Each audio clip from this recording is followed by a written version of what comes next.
যখন আপনার নামে কেউ বদনাম করে আপনার সামনে কিংবা আপনার পেছনে, আপনার প্রথম কাজ হচ্ছে আল্লাহকে ধন্যবাদ দেওয়া। বলেন সবাই সুবহানাল্লাহ।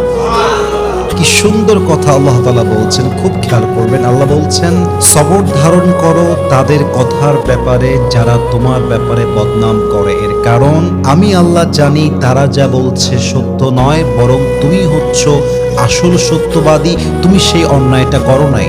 এবং মাথায় রাখবা, যখন তোমার নামে কেউ বদনাম করে তোমার লাভ হচ্ছে দুইটা। এক, তোমার সমস্ত গুনাহ তাদের আমলনামায় চলে যাবে এবং তাদের সমস্ত সওয়াব তোমার আমলনামায় চলে আসবে। সুবহানাল্লাহ। তো যারা বদনাম করবে তাদের জন্য আপনি আফসোস করবেন যে ইস রে, আমার ভাইটা বুঝে না, আল্লাহ আমার ভাইকে তুমি হেদায়াত দান করো। কিন্তু মানুষের বদনামের জন্য, অন্যের চরিত্র নষ্ট হওয়ার জন্য নিজের চরিত্র নষ্ট করা, এটা বোকামি ছাড়া আর কিছুই হতে পারে না। ঠিক কিনা বলেন?